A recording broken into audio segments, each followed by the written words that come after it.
Hello everyone, I'm Raven from Raven Comics, and today we begin uploading a new saga of Batman and Superman videos, where we will see the introduction of Supergirl. We begin in Gotham City. Superman always feels lonely. He knows he has his wife, his parents, and his friends, but he still feels alone. Batman knows his friend is not happy. He has his reasons. If Bruce were in his place, locked inside the cave under quarantine, he wouldn't be happy either. At this moment, Batman is searching for something in the depths of Gotham's waters. Superman has been investigating inside the Fortress of Solitude and has found lead alloys. Batman interrupts him. The Bat is not willing to take any risks. So Superman has to do everyone a favor and move away from the meteorite comlink. Some time ago, there was a meteor shower on Earth. All of this reminded Superman that he was not born on this planet. He is the last son of Krypton. Once Batman reaches the depths of the water, he finds a large amount of kryptonite in this place. Batman finds it curious that Superman is the last thing left of his Kryptonian heritage, him and a pile of rock that is radioactive to Superman. Suddenly, something catches Batman's attention. Not only is there a lot of kryptonite in this place, there is also a ship. The condition of the hull, the ocean floor, the absence of barnacles or parasitic activity, all of it points to a single conclusion. Superman asks Batman what's going on, because the Bat hasn't said a word for a while. Batman tells him everything is fine, but the reality is different. This spacecraft hasn't been in the water very long, maybe a week, perhaps two, but if not, then someone has done everything possible to make it look that way. While Batman is investigating the ship, we see someone take the Batplane and use it to escape from the water. Batman manages to fire a harpoon at the Batplane to chase whoever stole his vehicle, causing the Batplane to crash into Gotham Harbor. Batman knows the inscriptions on the ship were Kryptonian. The font and the glyphs confirm it. He has had the opportunity to study them at Superman's request. The problem is that he didn't have time to translate the message. If someone was trying to pull Batman away from that place, then that person has succeeded. Now he will have to make that person regret it. Meanwhile, in the alleys of Gotham City, a woman walks naked through the streets. Speaking in another language, she asks herself where the hell she is. A man nearby tries to touch her, but she easily defends herself and breaks the fingers on one of his hands. Another person tries to approach her, but the girl throws him against some crates. She doesn't understand what is happening, how she had the strength to do that, what is happening to her. The last man left begs her not to hurt him and hands her a blanket that must be worth some money. All he wants is for her not to hurt him. Later, Batman arrives at the scene and asks the man who remained conscious to tell him everything he saw. Elsewhere, the girl keeps walking. She wants to know where she is, what place her parents sent her to. A car driving by crashes into her, causing an accident. Suddenly, the traffic lights change color, prompting her to use her heat vision to destroy the traffic light. She knows that everything in this place is wrong. She has no choice but to run away. The police arrive to investigate what is happening, but she attacks them with her heat vision. Seeing themselves under a deadly attack, the officers decide to shoot her, but they fail to cause her any harm. She knows all of this must be a nightmare. Before anything else can happen, Batman arrives and tells her to stop. This cannot be a coincidence. The girl has extraordinary strength, heat vision, and she can also fly. Not understanding the language Batman is speaking, the girl flies away, but not before noticing an airship above her. When she crashes into the airship, she causes it to fall in flames toward the city. It's time to allow Superman to come out of the quarantine he was placed in at the Fortress of Solitude and help them. Superman immediately arrives in Gotham City and prevents the airship from crashing directly into the city. In an instant, he once again proves that he is an example for everyone. Some see him as outdated, as a Boy Scout punished by excessive altruism, but they don't see him for who he truly is, a hero. But Batman does things differently. Superman asks Batman if there is anything else he needs him to do before sending him back to his room. Elsewhere, the girl is crying, wondering where her parents sent her. Batman arrives and tells her that he doesn't know who she is, but she has to come with him. The language barrier prevents them from communicating properly, so Batman has to use some of the kryptonite he recently found. In order to learn more about her, Batman takes her to the Batcave. He wants to learn about her origin. The initial analysis indicates that she is an alien, Her DNA and the demonstration of metahuman powers provide more clues about her place of origin. Before Batman can continue his investigation, the girl wakes up in a fury and tells Batman that no one is going to lock her up anywhere. Superman arrives and speaks to her in the Kryptonian language. She can't believe they are both speaking the same language, and that's because they both come from the same planet. Superman doesn't understand. Krypton exploded years ago, and no one should have survived. She tells Superman what happened. Her uncle went to the Science Council and tried to make them understand the planet's problem. Her uncle built a spaceship to save his family, but they didn't have enough time to escape. Her father did the same, but he built a smaller ship and sent her to the same coordinates her uncle had programmed. Her uncle's name was Zor-El. Superman tells her that he was his father. She is Zor-El. Batman has been listening the whole time, but he hasn't understood anything they've said. Well, actually, everything is very simple.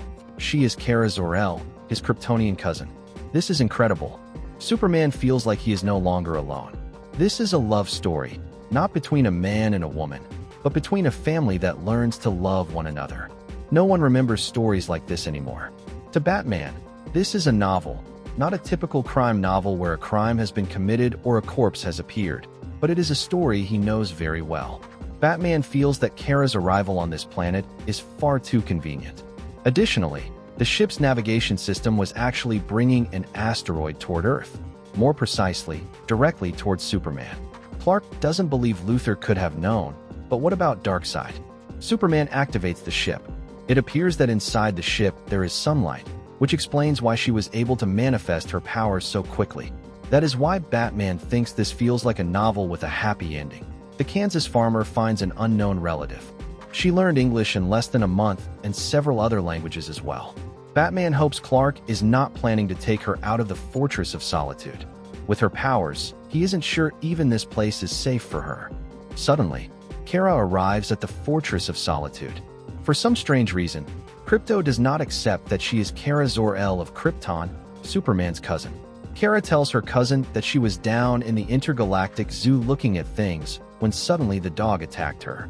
Batman continues to distrust everything about this. She must be dangerous. Kara doesn't understand why the dog doesn't like her. Batman tells Kara that this is enough. She must go to her room. They will talk later. Batman asks Superman if it doesn't worry him that Krypto hates her. Superman isn't worried. His job is to protect the fortress, and besides, that dog hates everyone. Clark may be an example for the entire world, but he has never had someone so young under his care. Only Superboy. The opposite is true for Bruce. He raised Dick and now Tim. But Jason Todd's death surely makes him question whether he should raise a girl. Batman was hiding, watching Kara. She tells him to try his hiding trick on someone else. Why won't he leave her alone? He will never understand how she feels. Batman knows he won't, but if she explains it to him, maybe one day he will.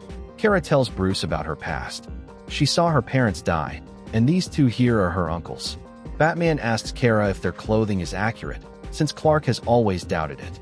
Kara doesn't remember, but she will tell him again later. Her father was a scientist named Zor-El. He didn't have the same position on the council as his brother, but they shared the same convictions. Despite all the warnings, no one but her father believed Zor-El. Krypton was doomed. When Kara escaped, her ship did not leave the planet on its own. Then everything went dark. The ship was buried in rock and must have kept her alive in a form of hibernation. Batman already knows the rest of the story. The ship drifted through the galaxy for years until she fell to Earth, where she should have landed from the beginning. Batman asks Kara if she remembers her mother's name. Kara says she doesn't, and she doesn't understand why Batman still doesn't trust her. All of this is because Batman finds the story forced. Superman arrives and interrupts. They must prepare her for what is coming, even though Batman believes this is a mistake. Meanwhile, on Apokolips, Granny Goodness tests her furies. To Darkseid, this is a disappointment. She made him believe that Precious could replace Big Barda as captain of the Honor Guard. If she failed, then they must bring him the girl who fell to Earth.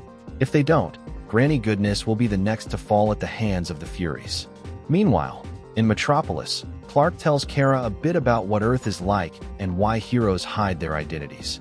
As they walk through the city, Batman watches them from afar.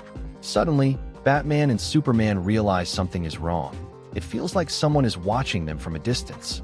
Clark tells Kara to stay behind him. Before Superman can find those hiding, he is struck by a powerful attack that knocks him down. Kara is next. She is caught by a lasso around one leg. Kara struggles to escape. She will not allow herself to be locked up again. Superman recovers and puts on his suit to fight.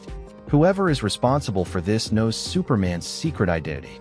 Clark wonders if the one standing before him is Harbinger. If Lila has turned evil, this is very serious. So far, Batman has not appeared. Clark hopes that wherever he is, Batman is doing everything necessary to find out who is behind this attack. Meanwhile, Batman remains hidden. He hates Metropolis, too many trees and lights. It's not a good place to work. From afar, someone tries to attack Batman with an arrow. Batman effortlessly throws a batarang, destroying both the bow and the arrow. It seems the Bat will have to thank Oliver for that trick when he sees him. Back with Superman, he continues being attacked by Harbinger. She knew he would try to stop her, but she must protect Kara's destiny. Superman grows angry and attacks Harbinger. No matter what she tells him, no one will take his cousin from him. Elsewhere, Batman confronts Artemis, one of the most fearsome Amazon warriors. She will not fall easily. Batman tries to attack Artemis, but she knocks him down. They were ordered to delay Batman, but if she kills him, they can proceed without problems. Batman will not fall so easily. He pulls out a small arrow and strikes Artemis directly in the neck. It's time to return to Kara. She wants to know why they want to hurt her. Someone grabs Kara by the neck.